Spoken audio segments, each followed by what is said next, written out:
The sleek research vessel glided silently through the darkness of space. Its polished hull reflected distant starlight as it approached the massive gas giant known as Nebula 9. Commander Tay stood on the bridge, his tall frame casting a long shadow across the control panels. His species, the Arcturians, were known throughout the galaxy for their scientific curiosity and methodical approach to exploration. "Bring us into stable orbit," Tay ordered, his voice calm but authoritative. The pilot, Officer Min, nodded and adjusted their course with practiced ease. Science Officer G moved to Tai's side, her datapad displaying unusual readings.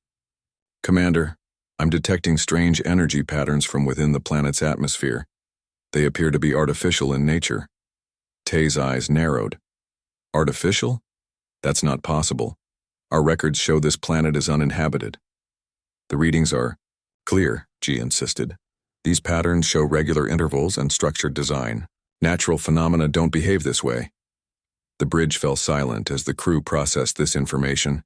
Nebula 9 was a hostile environment with crushing pressure, toxic gases, and violent storms.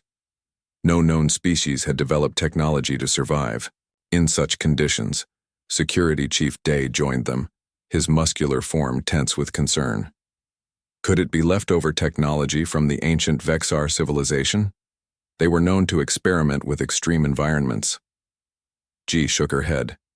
"The energy signature doesn't match Vexar technology. It's different.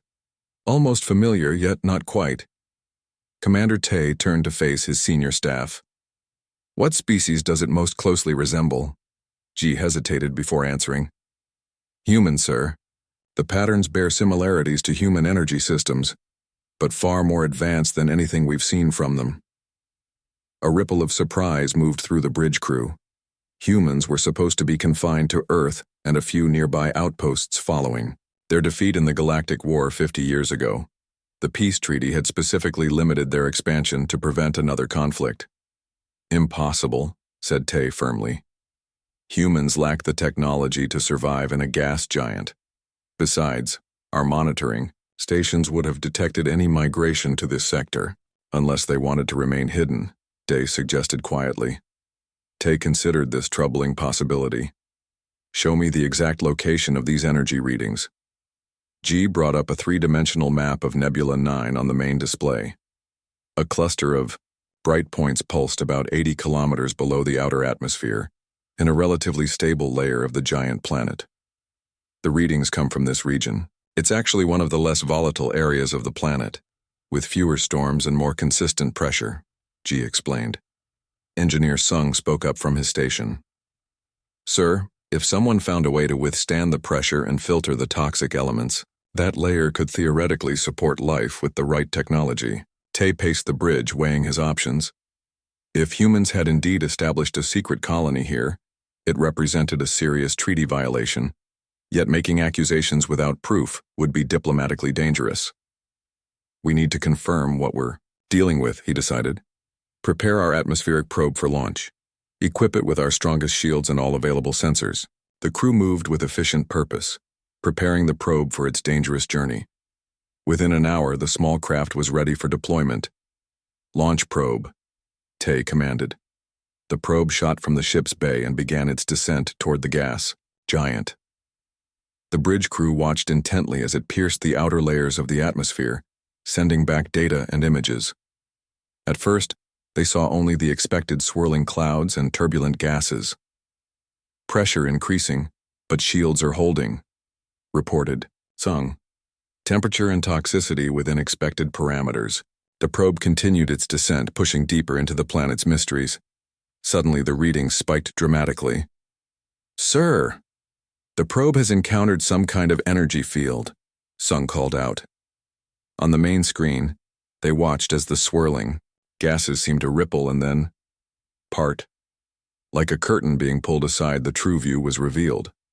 Instead of more clouds and storms, they saw structures, massive platforms floating in the atmosphere, connected by transparent tubes. "By the stars," whispered G. "It's a city." The images showed clear signs of habitation: buildings, transport vessels, even what appeared to be agricultural domes. and moving between these structures were unmistakably human figures. "How is this possible?" Day asked, his voice barely audible. "The engineering required to build a sustainable colony in these conditions." "It should be beyond human capability," Sung agreed. Their technology was nowhere near this advanced during the war. Before they could discuss further, the probe's communication system activated. A human face appeared on the screen, a woman with determined eyes and an authoritative bearing. "Attention, alien vessel," she said firmly. "This is Director Han of Haven Colony. You have discovered our home. State your intentions." Commander Tay straightened his posture and stepped forward. The discovery of a hidden human colony would change everything the Confederation thought they knew about humanity's capabilities.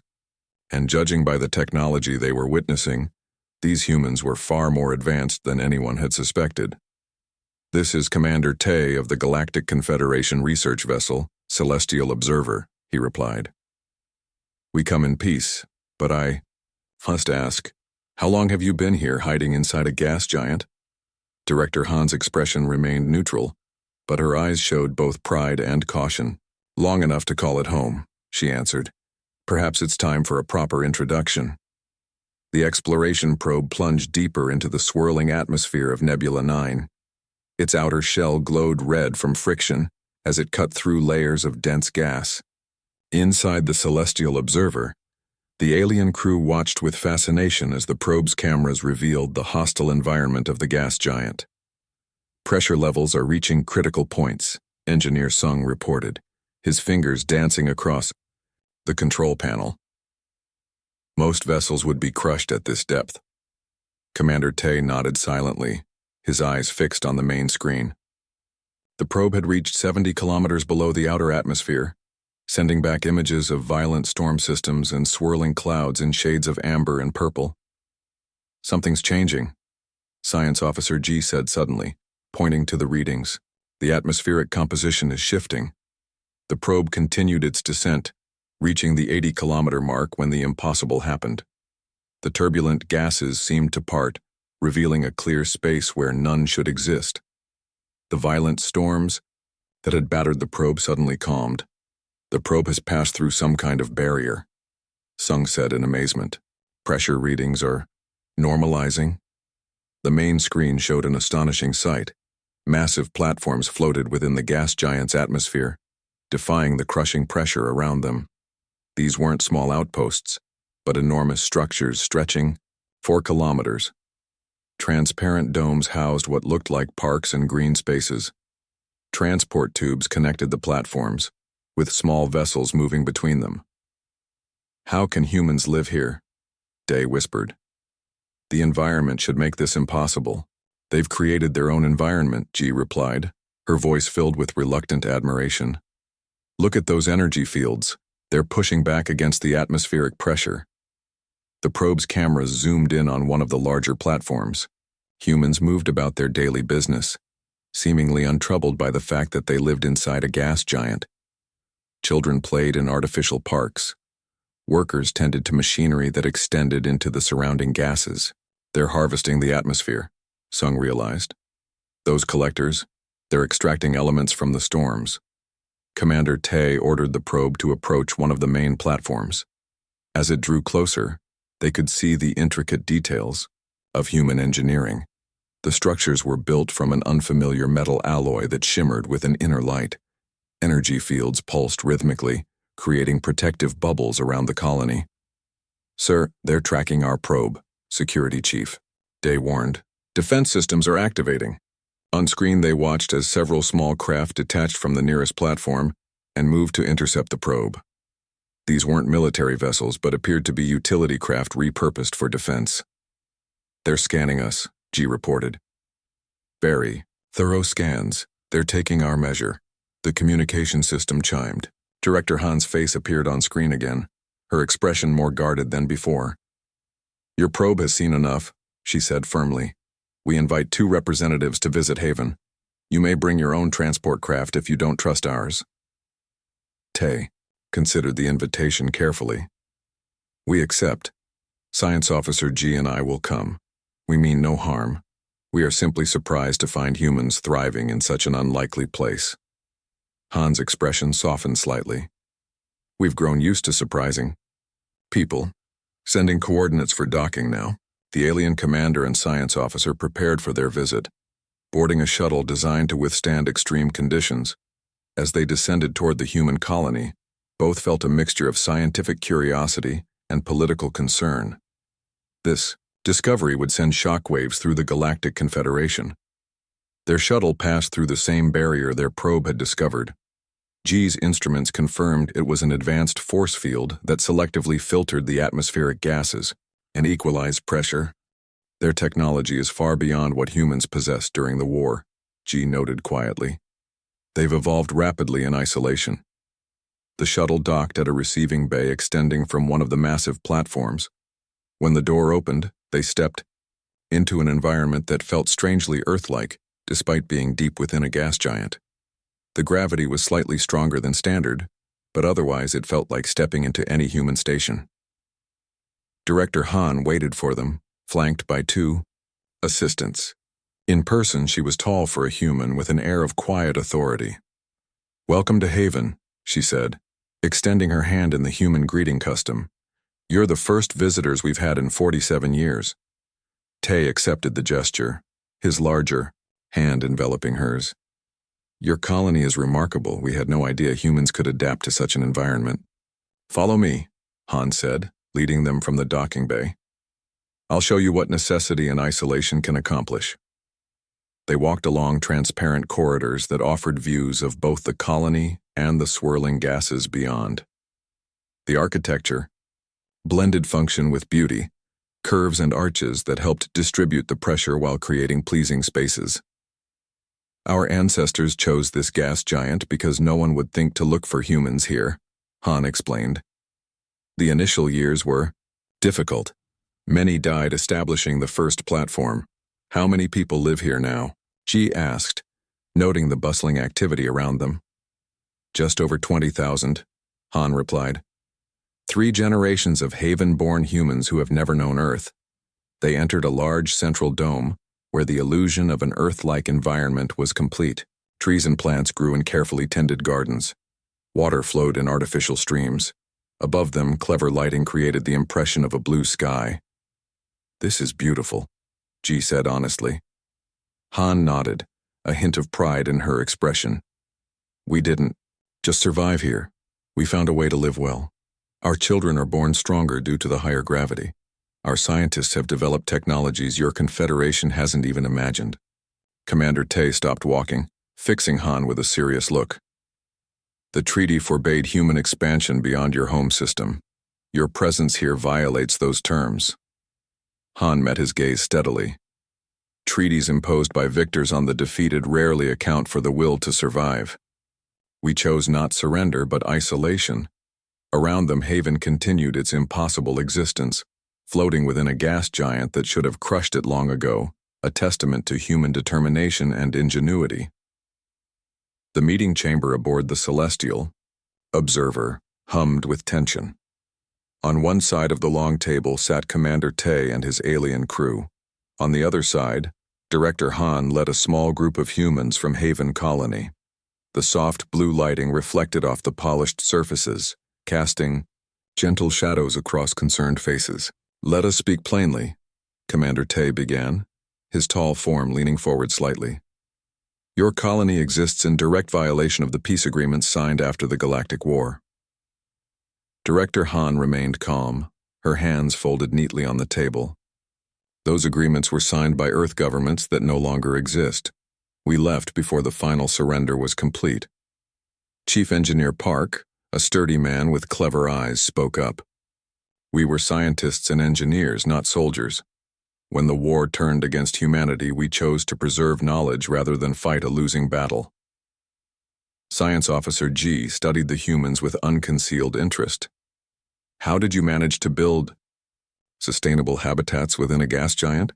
The pressure alone should have crushed any conventional materials." Engineer Park smiled slightly. He tapped a small device on his wrist, and a hologram appeared above the table. It showed the layered structure of Haven's platforms. We developed pressure-resistant alloys by combining rare elements found in the storms, Park explained. The outer layers of our platforms actually become stronger under pressure, like certain deep-sea creatures from Earth. The hologram shifted to show energy fields pulsing around the colony. These force fields filter toxic gases and equalize pressure. They require enormous energy, which we harvest from the planet's storms. Security Chief Day frowned. Such technology could easily be weaponized. But we haven't weaponized it, Director Han pointed out. For 47 years we've focused on survival, not revenge. A younger human woman named Dr. Kim joined the conversation. May I show you something that might help you understand? Without waiting for permission, she placed a small container on the table and opened it. Inside was a plant with silvery leaves that moved gently, as if responding to invisible currents. This is one of our adaptations. We've modified Earth plants to process the trace elements found in Nebula 9's atmosphere. They clean our air and provide food that helps our people adapt to living here. Commander Tay reached out, hesitating before touching one of the leaves. It curled gently around his finger, seeming to pulse with life. Your adaptations extend beyond technology, he observed. Director Han nodded. Our children are born different. Stronger bones to handle the higher gravity, enhanced lung capacity, resistance to radiation. We're still human, but we've changed to survive here. How many of your original colonists remain? Asked G. Less than 100 now, Han replied, a hint of sadness in her voice. The first generation paid a heavy price for our survival. Many died learning how to live in this environment. The room fell silent as both sides contemplated this information. Finally, Commander Tay sighed heavily. The Confederation must be informed of your existence, he said. I cannot hide such a significant discovery. Fear briefly flashed across Han's face before her expression hardened. And what do you think they will do when they learn about us? I cannot say, Tay admitted. Some will see you as a treaty violation to be eliminated. Others will be curious about your achievements. Engineer Park leaned forward. Perhaps you would like to see more of what we've accomplished before you make your report? Understanding our full value might help your people make a wiser decision. Tay exchanged glances with his officers, then nodded slowly. Show us. The group traveled down to Haven in a larger shuttle. As they descended through the atmospheric barrier, the aliens witnessed the full scale of the human achievement. Multiple platforms spread across a vast area inside the gas giant, connected by transparent transport tubes. Some platforms specialized in agriculture, others in manufacturing or research. This platform is our newest addition, Park explained as they landed on a smaller structure near the edge of the colony. We call it the nursery. Inside they found a remarkable sight. Large tanks contained what appeared to be miniature storm systems from the gas giant. Scientists in protective gear carefully harvested crystals that formed within these controlled environments. These crystals naturally form in Nebula 9 storms, but they're usually destroyed by turbulence before they can grow large, Dr. Kim explained. We've learned to cultivate them. They store energy more efficiently than any battery your Confederation has developed. Science Officer G could not hide her amazement. With this technology, spacecraft could travel farther without refueling. Space stations could operate indefinitely. Exactly, Han said. We have much to offer the galaxy, if we're allowed to exist. The tour continued, revealing more innovations born from 4 decades of isolated development.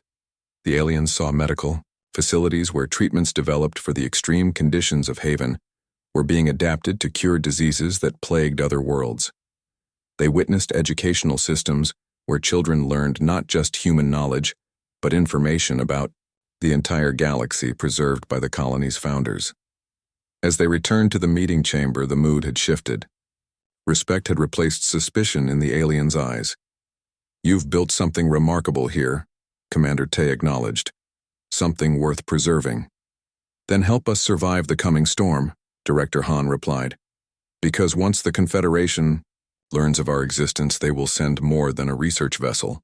The commander nodded gravely. You're right about that. The question is whether what you've built is valuable enough to overcome decades of fear and politics. Engineer Park looked out the viewport at the swirling gases of their unusual home. We've survived inside a gas giant for nearly 50 years. I think we can survive Confederation politics too. I hope you're right, Tay said quietly. For all our sakes. The massive Confederation battle cruiser, Righteous Judgment, emerged from hyperspace near Nebula 9, its dark hull gleaming in the light of the distant sun. 3 smaller warships flanked it, weapon systems already scanning the gas giant. On the bridge of the Celestial Observer, Commander Tay watched with growing concern. They arrived faster than expected, he said quietly to Science Officer G. Admiral Kwan must have been nearby when he received our report. Director Han stood beside them, her face pale but determined. So this is the Confederation's response to our existence? A battle fleet? Admiral Kwan has a reputation for being thorough, Tay replied carefully. I had hoped for a more diplomatic first contact. The communication system chimed, and Admiral Kwan's stern face appeared on the main screen. His gold-trimmed uniform bore numerous medals, and his eyes were cold as he studied the humans present on the observer's bridge. Commander Tay, the Admiral said without greeting. Your report indicated a human settlement in direct violation of treaty restrictions. I have come to investigate this claim personally. Tay bowed slightly. Admiral, this is Director Han of Haven Colony. They have built something remarkable here, something worth. I will see for myself, Kwan interrupted. Prepare a landing bay. My inspection team will arrive within the hour. After the communication ended, Security Chief Day approached the group. His fleet is positioning for complete orbital coverage. They could target any point in the colony from their current positions. Director Han's expression hardened. We should prepare our own defenses. Back in Haven, Engineer Park worked frantically with his team. Giant machinery hummed to life throughout the colony platforms. Within specialized chambers, controlled storm, systems began to form. Are you certain this will work? Dr. Kim asked as she helped calibrate the equipment. No, Park admitted. We designed these systems to protect us from natural storms, not warships. But the principle is sound. Focused atmospheric disturbances could disable their targeting systems, maybe even damage their hulls. Word spread quickly through Haven. Children were moved to the innermost platforms. Essential supplies were distributed to emergency shelters. People who had known peace for decades prepared for the possibility of violence. Admiral Kwan's shuttle docked at Haven's main platform 3 hours later. He emerged with a dozen armed guards, his cold gaze taking in every detail of the human colony. Our treaties explicitly prohibited human expansion beyond Earth's solar system, he stated flatly as he faced Director Han. This settlement is in clear violation of those terms. Treaties imposed by victors on the defeated, Han replied. We left before the final surrender. We chose isolation, not submission. The Admiral's eyes narrowed. The distinction is meaningless. You have developed technologies far beyond what was permitted to your species. Technologies for survival, not war, Engineer Park interjected. We've built a home here, not a military base. Admiral Kwan gestured to his guards. I will need full access to all platforms and complete technical documentation of your systems. The Confederation Council will determine whether this colony can be permitted to exist. Director Han stood straighter. And if they decide against us? The Admiral didn't answer directly. Compliance now will be noted favorably in my report. After, Kwan and his team departed to inspect the outer platforms. Director Han called an emergency meeting with her council. He has no intention of allowing us to continue, she said grimly. His fleet is already mapping our defenses. On the Celestial Observer, Commander Tay faced a difficult decision. His mission had been scientific exploration, not military action, yet he had witnessed the wonder of Haven firsthand and understood what would be lost if Admiral Kwan chose destruction. We cannot directly oppose a Confederation admiral, Security Chief Day reminded him. No, Tay agreed, but we can ensure all facts are properly reported. He activated the ship's communication system, bypassing the usual channels to send a direct message to the Science Council on his homeworld. The message contained detailed records of Haven's achievements, medical advances, atmospheric manipulation techniques, energy harvesting systems, all technologies that could benefit the entire galaxy. Back in Haven, the colony's defensive systems went fully online as Admiral Kwan returned to his ship. The controlled storm chambers released their energy into Nebula 9's atmosphere, creating a protective barrier of turbulence around the platforms. The fleet is moving into attack position, Dr. Kim reported, watching the external sensors. Director, Han took a deep breath. Send a message to Admiral Kwan. Tell him if his fleet takes hostile action, we will unleash storms that will tear their ships apart. Engineer Park looked alarmed. The system isn't that powerful. We can disrupt their sensors, maybe damage smaller vessels, but against capital ships, he doesn't know that, Han replied grimly. In space above the gas giant, Admiral Kwan received the message with cold anger. So they threaten us, he said to his officers. Position all ships for simultaneous strike. Target their main power systems first. As the Confederation fleet moved into final attack positions, the Celestial Observer suddenly changed course, placing itself between the lead battlecruiser and Haven. Commander Tay, what is the meaning of this? Admiral Kwan demanded over the open channel. Admiral, I request you delay action until the Science Council reviews my report, Tay replied calmly. The knowledge within Haven could advance Confederation technology by decades. Destroying it would be a loss for all species. You overstep your authority, Commander, Kwan warned. Move your vessel immediately. Below, in Haven's control center, Director Han watched the confrontation with growing desperation. Our weather control won't stop his ships, she whispered, but perhaps we can show him what else we've developed. She turned to Engineer Park. Activate the crystal matrix. Channel all power to the atmospheric barrier. Outside, the swirling gases of Nebula 9 began to glow with strange light as energy crystals throughout Haven released their stored power. The barrier between Haven and the fleet shimmered, not with the chaotic energy of a storm, but with a coherent field that sparkled like countless stars. On the bridges of the Confederation ships, alarms sounded as sensors detected energy levels rising far beyond what should have been possible for a civilian colony. The standoff had reached its breaking point, with each side preparing for the other's first move. When using the web search tool, Claude uses relevant information from the search results to generate responses. Claude should always appropriately cite this information using tags, following the citation guidelines. The energy barrier surrounding Haven pulsed with brilliant light. Inside the colony's control center, Engineer Park worked frantically to maintain the crystal matrix power levels. His hands moved quickly across the control panels as sweat beaded on his forehead. We can't hold this shield much longer, he warned Director Han. The crystals are reaching critical temperature. Han nodded grimly. She touched the communication panel. Admiral Kwan, before you destroy us, let us show you what you would be losing. Without waiting for a response, she signaled to Dr. Kim. The scientist activated a special transmission. Detailed technical schematics began streaming to both the Confederation fleet and Commander Tay's research vessel. What is this? Admiral Kwan demanded, studying the information appearing on his bridge's main screen. Our gift to the galaxy, Han replied simply. The complete technical specifications for our atmospheric terraforming systems. With these, dying worlds throughout Confederation space could be revitalized. On the Celestial Observer, Science Officer G gasped as she reviewed the data. Commander, these techniques could rehabilitate at least 20 planets currently considered uninhabitable.